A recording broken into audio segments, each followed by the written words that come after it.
విజయ dairy పాల ధరలని 10వ తేదీ నుండి లీటర్కి ₹2 పెంచాలని నిర్ణయం చేశారు. ఇది తెలియగానే సిపిఎం తరపున ఆందోళన ప్రారంభించాం, వ్యతిరేకించాం, ధర్నా చేశాం. ప్రజల నుండి నిరసన వ్యక్తమైంది.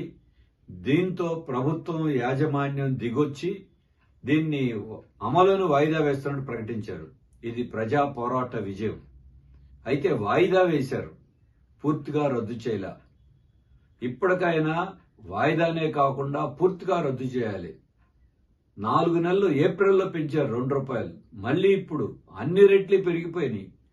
సామాన్యులు బతకలేకపోతున్నారు. ఉపశమనం కలిగించాల్సిన పోయి నిత్యావసరం అత్యవసరమైన పాలన కూడా వదిలిపెట్టకపోతే ఎట్లాగా? అందుకే మళ్లీ గనక పెంచితే మళ్లీ పోరాటానికి సిద్ధం కావాల్సిందే. పూర్తిగా రద్దు చేయాలి. ఒకవైపునేమో పాల ధరలు పెంచుతున్నారు, ఇంకోవైపున విజయ డైరీ సాఫీగా నడుస్తున్న దాన్ని కైవసం చేసుకోవటానికి ప్రభుత్వంలో ఉన్న పెద్దలే కుట్ర పన్నారు. ఏకగ్రీవంగా ఎన్నికైనటువంటి చైర్మన్ చలసాని ఆంజనేయులు గారిని ఆసుపత్రిలో ఉంటే బలవంతం చేసి, దౌర్జన్యం చేసి, ఆసుపత్రి ఐసీయూ బెడ్ మీదే సంతకం పెట్టించి మంత్రులే వెళ్లి చేశారంటే ఇది దుర్మార్గం, అమానుషం కాదా? ఎందుకు చేస్తున్నారు? జనమందరూ ఏమనుకుంటున్నారు? చంద్రబాబు గారు, లోకేష్ గారు వాళ్ళ హెరిటేజీ ప్రైవేటు డైరీలకి కొమ్ము కాయటం కోసం ఈ విజయ డైరీని నాశనం చేస్తున్నారు, కబ్జా చేయడానికి ప్రయత్నం చేస్తున్నారు. 1200 కోట్ల రూపాయల ఆస్తుల ఉన్నటువంటి దీన్ని ఏదో ఒక రకంగా ఆక్రమించడానికి. ఇదేమీ తెలుగుదేశం పార్టీ సొంత సొమ్ము కాదే.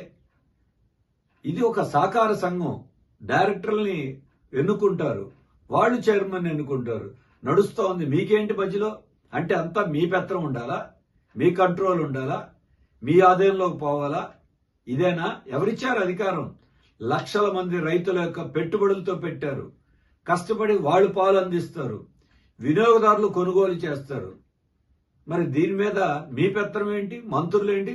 3 మంత్రులు 4 మంత్రులు ఈ రాజీనామా కోసం ఆగమేఘాల మీద వచ్చారు. జనం మీద మీకు లేదు ఈ అభిమానం.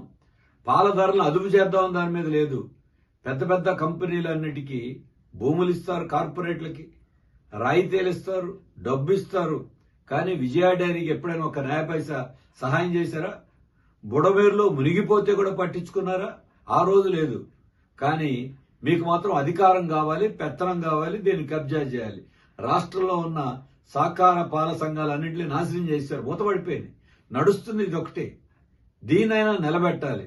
అందుకే ఇప్పటికైనా చంద్రబాబు గారు, లోకేష్ గారు ప్రభుత్వం ఆలోచన చేసి ఈ కుట్రలు ఆపండి. దీన్ని రక్షించుకుంటాం. దీనికోసం ఉమ్మడిగా పోరాడదాం. ఈ పాల ధరలు మళ్లీ పెంచితే మాత్రం పోరాటం తప్పదని సిపిఎం తరఫున హెచ్చరిస్తా ఉన్నాం.